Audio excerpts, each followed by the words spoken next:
33 বছর পর অনুষ্ঠিত হতে যাচ্ছে জাহাঙ্গীরনগর বিশ্ববিদ্যালয় কেন্দ্রীয় শিক্ষার্থী সংসদ জাকসু নির্বাচন। ইতোমধ্যে তফসিল ঘোষণা করেছে নির্বাচন কমিশন। তফসিল অনুযায়ী আগামী 11 সেপ্টেম্বর জাকসুর ভোট অনুষ্ঠিত হবে। সকাল 9টা থেকে বিকেল 5টা পর্যন্ত চলবে ভোট গ্রহণ।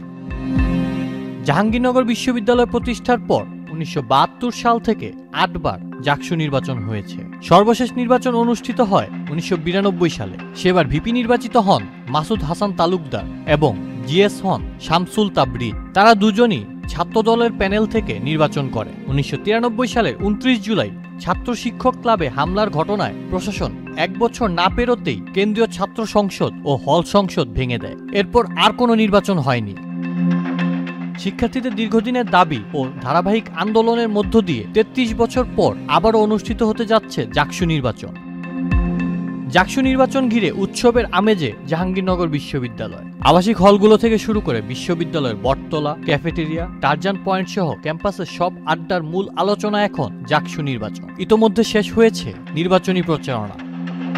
চূড়ান্ত প্রার্থী তালিকায় দেখা যায় এবারে জাকসু নির্বাচনে 25টি পদের বিপরীতে লড়বেন 177 জন প্রার্থী। জাকসুর ওয়েবসাইটে প্রকাশিত তালিকা অনুযায়ী ভিপি পদে প্রার্থী 10 জন এবং সাধারণ সম্পাদক বা জিএস পদে 9 জন। তবে সম্প্রীতির ঐক্য প্যানেলের ভিপি পদপ্রার্থী অমর্ত্য রায়ের প্রার্থিতা ফেরত না পাওয়ায় ভিপি পদে প্রার্থী 9 জন এবং স্বতন্ত্র প্রার্থী সৈয়দা অনন্যা ফারিয়া প্রার্থিতা প্রত্যাহার করায় এখন জিএস পদে লড়বেন মূলত 8 জন। শেষ মুহূর্তের প্রচারণা সম্পন্ন করেছে ছাত্রদল সমর্থিত প্যানেল, ছাত্র শিবির সমর্থিত প্যানেল, সমন্বিত শিক্ষার্থী জোট প্যানেল, স্বতন্ত্র প্রার্থীদের স্বতন্ত্র শিক্ষার্থী সম্মিলন, ছাত্র ইউনিয়ন ও ছাত্র ফ্রন্ট সমর্থিত সংসপ্তক পর্ষদ, প্রগতিশীল শিক্ষার্থীদের একাংশের প্যানেল, সম্প্রীতির ঐক্যের প্রার্থীসহ অন্যান্য স্বতন্ত্র প্রার্থীরা।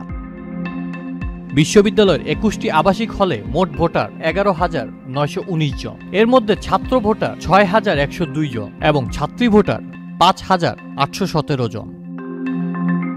আওসাফুল ইসলাম আকিফ, চ্যানেল আই।